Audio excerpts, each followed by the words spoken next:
नमस्कार दोस्तों, मेरा नाम है संदीप, आपका सिविल इंजीनियरिंग कोच। आज इस वीडियो में मैं एक बहुत ही अच्छा टॉपिक लेके आ रहा हूँ, एडवांस सिविल इंजीनियरिंग कोर्स। ये पर्टिकुलर कोर्स हम लोगों ने पूरा ऑनलाइन डिज़ाइन किया हुआ है। आपको जॉब छोड़ के या अपना घरदार छोड़ के यहाँ पे बेंगलोर में नहीं आना है।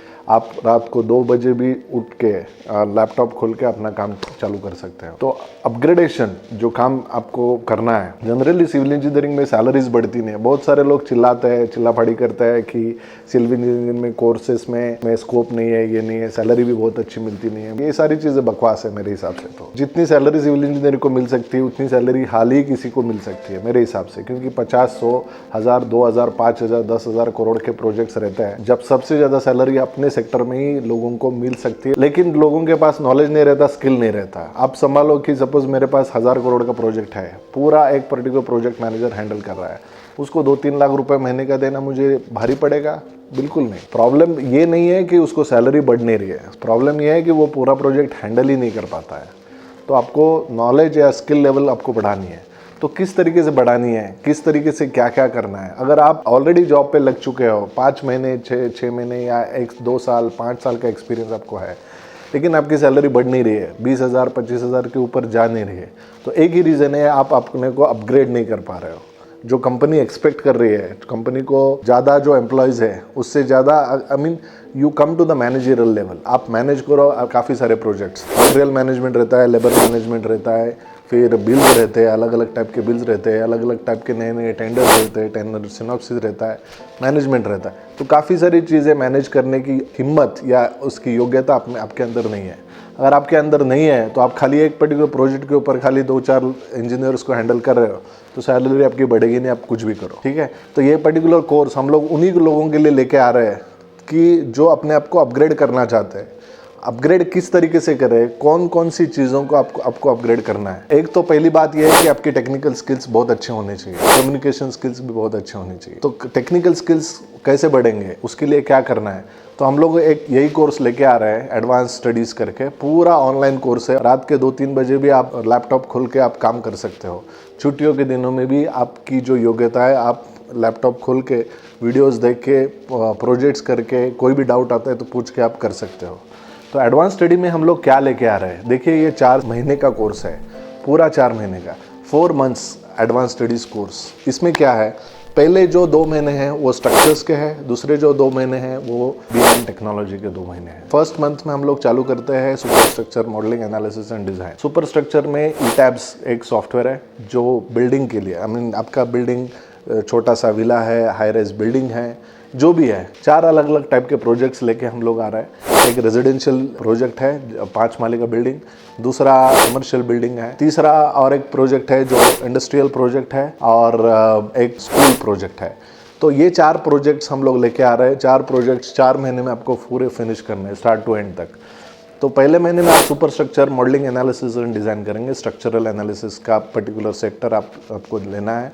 ऑटोकैड से फाइल कैसे इंपोर्ट करते हैं, उसमें क्या क्या होता है, ये सब कुछ हम लोग आपको सिखाएंगे। इंपोर्ट होने के बाद उसमें इंपोर्टिंग के टाइम पे भी बहुत दिक्कतें आती है, तो उसको कैसे सुलझाया जा सकता है, क्या क्या पैरामीटर्स आपको यूज़ करने हैं, और किस तरीके से आपको मैथमेटिकल मॉडल बिल्ड करना है। तो इसको आपको किस तरीके से ढांचे में डालना है, आपकी पूरी योग्यता कैसे निखरेगी, आपको तभी सब कुछ होगा तब जब आप हर एक प्रोजेक्ट स्टार्ट से लेके एंड तक फिनिश करोगे। तो ये 4 महीने के अंदर हम लोग वही सिखाते हैं। आप मैथमेटिकल मॉडल जो आप खड़ा करते हो उसको, उसके अंदर पूरे लोड्स डालते हो। लोडिंग में भी क्या क्या लोड्स रहते हैं, ग्रेविटी लोड्स रहते हैं, लैटरल लोड्स रहते हैं। ग्रेविटी लोड्स में आता है area loads, line loads, point loads. तो लोडिंग कैसे कैलकुलेट किया जाता है, जैसे वाटर टैंक का लोड है, जैसे स्टेयरकेस का लोड है, कोई भी आपका टाइलिंग का लोड है, एरिया लोड है, या लीनियर लोड है जो वॉल्स का रहता है जनरली, वो लोडिंग कैसे कैलकुलेट किया जाता है, क्या पैरामीटर्स रहते हैं, कौन कौन बुक्स यूज़ करने रहते हैं, रेनॉल्ड्स बुक जैसे ऐसे कुछ बुक्स हम लोग आपको बताते हैं उस पर्टिकुलर कोर्स में। तो अलग अलग बुक्स के अंदर, अलग अलग रेफरेंसेस के अंदर कि लोडिंग कैलकुलेशन कैसे किया जाता है। Second type of loading lateral loads, earthquake load, wind load. Earthquake load भी आता है स्टैटिक, डायनामिक, तो उसका स्केलिंग फैक्टर किस तरीके से किया जाता है, स्केल फैक्टर करना क्यों जरूरी है, what is the basis of that, dynamic loading में what is dynamic analysis mean, what is nodal analysis. So various different types of analysis, अलग अलग टाइप के एनालिसिस भी आपको समझाए दिए जाएंगे। विंड लोड का भी काफ़ी सारा कैलकुलेशन रहता है, बहुत सी अलग अलग प्रोसीजर्स रहती है विंड लोड का कैलकुलेशन करने के लिए भी। IS 875 पार्ट 3 तो समझा ही देंगे, लेकिन अलग अलग जैसे रहता है कि विंड टनल एनालिसिस के थ्रू या अलग अलग प्रोसीजर्स के थ्रू किस तरीके से आपको वो पर्टिकुलर फोर्सेस आप ऐड कर सकते हो। अभी चलिए, फर्स्ट मंथ में आपने सुपर स्ट्रक्चर पूरा कंप्लीट कर दिया, सेकंड मंथ में क्या करेंगे। सेकंड मंथ में आपको रहेगा सब स्ट्रक्चर। सब स्ट्रक्चर में आपके आइसोलेटेड फुटिंग हो गए, कंबाइंड फुटिंग हो गया, राफ्ट हो गया, पाइल हो गया, पाइल प्लस राफ्ट। तो सब का जैसे आप शर्ट पहनते हो वैसे पैंट भी पहननी जरूरी है। सिमिलरली एक्चुअली आपको ईटैब्स समझना है, वैसे सेफ सॉफ्टवेयर भी समझना बहुत ज़्यादा जरूरी है। बहुत सारे लोग बोलते हैं कि मुझे ईटैब्स आता है, सेफ की ज़रूरत नहीं है। ईटैब्स के अंदर ही फाउंडेशन के पाए काफ़ी सारी चीज़ होती है। ईटैब्स में मैं भी जानता हूँ, ईटैब्स में आपका फाउंडेशन, मॉडलिंग, एनालिसिस, डिज़ाइन सब कुछ होता है, लेकिन आपको सेफ करना बहुत ज़रूरी है, क्योंकि सुपर स्ट्रक्चर की वजह से सब स्ट्रक्चर्स में फ़र्क आते हैं। तो किस तरीके से आपको ये एनालिसिस करना ज़रूरी है इंडस्ट्री में। आप मान लीजिए, चलिए मैं खुद CSI का ओनर हूँ, मैं अगर पूरी सारी चीज़ें ईटैब्स में भी हो सकती है, मैं सेफ सॉफ्टवेयर क्यों बनाऊँगा भैया।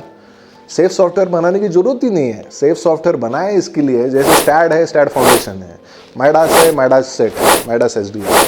हर एक सॉफ्टवेयर में उसका फाउंडेशन डिज़ाइनिंग का सॉफ्टवेयर अलग टूल बनाया गया और वो सीखने की बहुत ज़रूरत है। आजकल के लड़कों में बहुत इम्पेशंस बहुत है, तुरंत जॉब चाहिए। ऐसे जॉब मिलते नहीं है, जैसे फल आप फूल देखते हो, जब बगीचे में जाते हो, ऐसे मिलते नहीं है। आपको उसके लिए मेहनत करनी पड़ती है, मशागत करनी पड़ती है, तब भी आपके फूल और फल निकल के आते हैं। जॉब इज़ अ फ्रूट, जहाँ हम लोगों ने काफ़ी सारे वीडियोज़ में बताया। अब तुरंत बीज बो दोगे और फल चाहिए इमीडिएटली, नहीं मिलेगा। आपको मेहनत करनी पड़ेगी, पानी देना पड़ेगा, ज़मीन की सिंचाई करनी पड़ेगी, आपको काम करना पड़ेगा, तब भी मिलेगा। ठीक है, तो पेशेंस रखना बहुत ज़रूरी है। दूसरे महीने में आपको पता चलेगा कि आपका सुपर स्ट्रक्चर के जो सारे लोड आ रहे हैं, ग्रेविटी लोड, लैटरल लोड्स, वो फाउंडेशंस के ऊपर किस तरीके से अफेक्ट हो रहे हैं और किस तरीके से आपको फाउंडेशन एनालिसिस और डिज़ाइन करना है। तो सेकंड मंथ में आपने ये पूरा समझ लिया कि आपको फाउंडेशन कैसे करना है। अभी क्या करें, थर्ड और फोर्थ मंथ आपको उधर से जो पर्टिकुलर डाटा है उसको एक्सट्रैक्ट करना है और आपको पीस ऑफ पेपर में डाल के साइट के ऊपर भेजना है। तो उसके लिए हम लोग BIM सेक्टर लेके आ रहे हैं, बिल्डिंग इंफॉर्मेशन मॉडलिंग सिस्टम। ये बिल्डिंग इंफॉर्मेशन मॉडलिंग है क्या, बीम जिसको बोला गया है, बिल्डिंग इंफॉर्मेशन मॉडलिंग भी बोलते हैं कोई लोग बिल्डिंग इंफॉर्मेशन मैनेजमेंट भी बोलते हैं। जनरली बीम के अंदर कई सारे सॉफ्टवेयर्स आते हैं। हम लोगों ने 3-4 सॉफ्टवेयर्स यहाँ पे आपको देने का फैसला किया है, जो काफ़ी सारे मात्रा में इंडस्ट्री में यूटिलाइज होता है। एक जो है ऑटोकैड है, तो ऑटोकैड के अप्रॉक्सीमेटली अराउंड 100 कमांड्स, अलग अलग टाइप के कमांड जो मेजरली यूज होता है सिविल इंजीनियरिंग में, वो आपको सिखाएंगे। काफ़ी सारे लोग बोलेंगे मुझे तो कैड आता है। कैड आता है, लेकिन प्रोफेशनली कैड नहीं आता है, इंजीनियरिंग कैड नहीं आता है, 3D कैड नहीं आता है, काफ़ी सारी दिक्कतें रहती है। अगर आपको सच में कैड आता है कि एक स्पाइरल स्टेयरकेस आप बना के दे सकते हो क्या, आपको 1 घंटे का, आधा घंटे का टाइम दे देता हूँ, आप स्पाइरल स्टेयरकेस 3D में बना के दिखाइए। अगर आपको सच में कैड आता है तो आप बना के दिखा सकते हैं 3D में, 2D में नहीं। ठीक है, तो अगर आपको सच में कैड मालूम है, 3D का 2D का नॉलेज है, तो आप बना पाएंगे। अगर आपको नहीं आता है तो आप ये मान के चलो मुझे नहीं आता है। जब आपके नॉलेज के डोर्स आप बंद करते हो ओपनिंग के, तब भी आपका प्रॉब्लम हो जाता है। आप ये पकड़ के चलिए कि आपको ये कैड अलग तरीके से आपको सीखना है। जैसे आपको ईटैब्स का पूरा आउटपुट या सेफ का पूरा आउटपुट निकाल के पेपर के ऊपर कैसे डालना है, और उसका GFC ड्राइंग, GFC यानी गुड फॉर कंस्ट्रक्शन ड्राइंग किस तरीके से बनाना है, तो ये बनाने का जो तरीका है वो हम लोग आपको सिखाएंगे इस पर्टिकुलर जो 2 महीने का है। ऑटोकैड रहेगा, ऑटोकैड के अंदर हंड्रेड्स ऑफ अलग अलग कमांड्स रहेंगे, उसका भी एक काफ़ी सारा ढांचा है, उसमें अलग अलग लेयर्स के ऊपर काम करेंगे आप। लाइन थिकनेस क्या रहता है, पेन थिकनेस क्या रहती है, किस तरीके से वास्तु के भी प्रिलिमिनरी कॉन्सेप्ट्स आपको सिखा दिए जाएंगे। ऑटोकैड के अलग अलग टाइप के लेयर्स जो रहते हैं वो किस तरीके से आप यूज़ करेंगे उसका भी नॉलेज दिया जाएगा। बेसिक कॉन्सेप्ट जो प्रिंसिपल्स रहते हैं, शॉर्टकट कीज रहती है, वो भी सिखा दिए जाएंगे। कैड होने के बाद जो आपका 2D कैड है उसका इंपोर्ट होके आपको उसका BIM मॉडल कैसे बनाया जाता है उसका भी नॉलेज हम लोग दे देंगे वो सॉफ्टवेयर के अंदर, जो जिसका नाम है रेविट। रेविट के अंदर 3 अलग अलग सॉफ्टवेयर हैं। काफ़ी बार इंडस्ट्री में देखा गया है, मैंने अभी पहले भी काफ़ी सारे वीडियोज़ में बताया कि रेविट बोलते हैं रेविट आर्किटेक्चर, खाली उसका ही नॉलेज दिया जाता है। आप समझिए आप सिविल इंजीनियर हो और रेविट आर्किटेक्चर का कोर्स कर रहे हो, तो ये मिसमैचिंग नहीं है। तो जैसे आम के पेड़ के ऊपर जामुन का कलम लगाया ऐसे हो जाता है, तो ये नहीं होना चाहिए। सिविल इंजीनियर के लिए सिविल इंजीनियर का ही कोर्स होना चाहिए। तो रेविट हम लोग लेके आ रहे हैं एक रिवोल्यूशनरी टेक्निक, जो रेविट आर्किटेक्चर, रेविट स्ट्रक्चर और रेविट एमईपी तीनों का एकदम डिटेल में नॉलेज आपको मिल जाएगा। जो 2 महीने बचे हुए हैं उसमें कैड का नॉलेज और रेविट आर्किटेक्चर, स्ट्रक्चर और एमईपी का, ये जो 4 प्रोजेक्ट मैंने हम लोगों ने आपको बताया, वो चारों प्रोजेक्ट आप स्ट्रक्चर के डिज़ाइनिंग भी करेंगे और उसके साथ आप रेविट आर्किटेक्चर में, रेविट स्ट्रक्चर में, रेविट एमईपी में उसकी डिटेल्स भी आप दे देंगे। तो एक पूरा सेट ऑफ नॉलेज, 4 प्रोजेक्ट्स का एक्सपीरियंस और पोर्टफोलियो आपके सामने आएगा। एक बहुत ही बंडल ऑफ पैक करके हम लोग लेके आ रहे हैं ये कोर्स, और आई टेल यू एक रिवोल्यूशनरी कोर्स आपके लिए होगा। ऐसा नहीं है हम लोग खाली बटरिंग कर रहे हैं, मार्केटिंग कर रहे हैं, लेकिन हम लोगों ने ये देखा है, लोगों के अंदर ये कॉन्फिडेंस जगते हुए देखा है कि मैं कुछ कर सकता हूँ, मैं कुछ पा सकता हूँ अपने नॉलेज को, अपने ध्येय को। इसके लिए मैं बता रहा हूँ, कई सारे प्लेटफॉर्म्स दिए जाएंगे आपको डाउट क्लियरिंग क्वेश्चंस के लिए। जैसे ऑनलाइन के प्लेटफॉर्म्स है, उसके अंदर भी आप पूछ सकते हो। रात के 2 बजे भी अगर आपको कुछ डाउट है तो आप हमने जो सॉफ्टवेयर तैयार किया है, CRM सॉफ्टवेयर, उसके अंदर आपका लॉगिन हो जाएगा। पर्सनलाइज्ड मैं खुद एक्चुअली उस ग्रुप में रहूँगा जहाँ पे आपका डाउट आप पूछ रहे हो।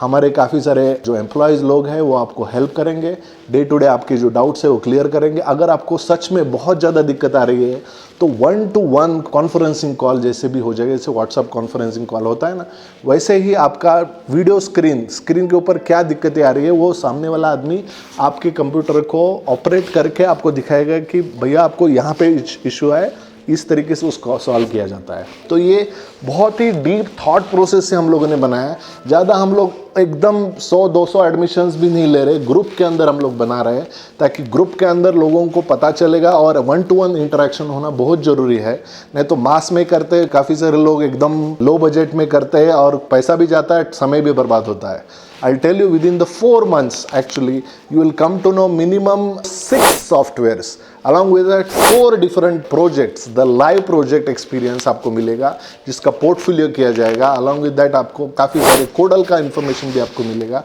कोड के अंदर भी आपके लोकल कोड्स भी है, जैसे Indian code IS 875 part 1, part 2, part 3, ऐसे कोड्स भी है। IS 1893 है, IS 456 है।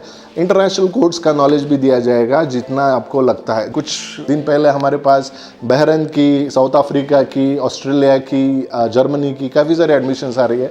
उनको इंडियन कोड से क्या मतलब है, तो इसके लिए हम लोगों ने उनके लिए भी ऐसे कुछ किया है कि उनके लोकल कोड्स के अंदर हम लोग उनको बता देते हैं। ACI 318 है, UGC 97 है, CDFIP कोड है। वो खुद कोड मैंने एक्चुअली दुबई में यूज़ किया है। वो कोड के अंदर उनको जो भी दिक्कतें आती है, यूरो कोड है या IBC code, international building code है, उसके अंदर भी उन लोगों को बताया जाता है कि किस तरीके से आप प्रोजेक्ट्स कर सकते हैं। कुछ लोग ऐसे है कि कनाडा, यूरोप, इस तरीके से वहाँ पे लोग हैं, तो NBCC कोड का भी नॉलेज उन लोगों को दिया जाता है। पहली बात तो ये बहुत जानना जरूरी है कि आपको सपोज मान लीजिए आप शेफ़ हो, तो आपको घर में कुक करना आना चाहिए, घर के वातावरण में। जब आप घर के वातावरण में कुकिंग करना सीखते हो तो अमेरिका बहुत बड़ी चीज़ नहीं है। आप वहाँ पे जाएंगे तो नमक ही बोलता है, उसको खाली आप सॉल्ट बोलेंगे, लेकिन उनका ingredients, the basic concepts and principles will never change. Okay, तो आपको खाली ये देखना है कि भैया ये अमेरिकन लोग हैं, उसको थोड़ा कम स्पाइसी फूड वाला बनाना है। तो आपको अगर घर में खाना पकाना आता रहेगा तो आप US में भी बना सकते हो, यूरोप में भी। आपके लिए जगह, प्लेस और काल, इसकी कोई लिमिट नहीं है उसके लिए, ठीक है। तो आप किधर भी जा सकते हो, उस आपके लिए बहुत ही बड़ा होराइजन हो जाएगा। आपके जो रनिंग प्रोजेक्ट्स के अंदर या रनिंग कंपनी में भी आपका अपग्रेडेशन होने की ज़्यादा संभावना बढ़ेगी। आपको नॉलेज भी बहुत अच्छा मिलेगा और सैलरी भी अच्छी मिलेगी।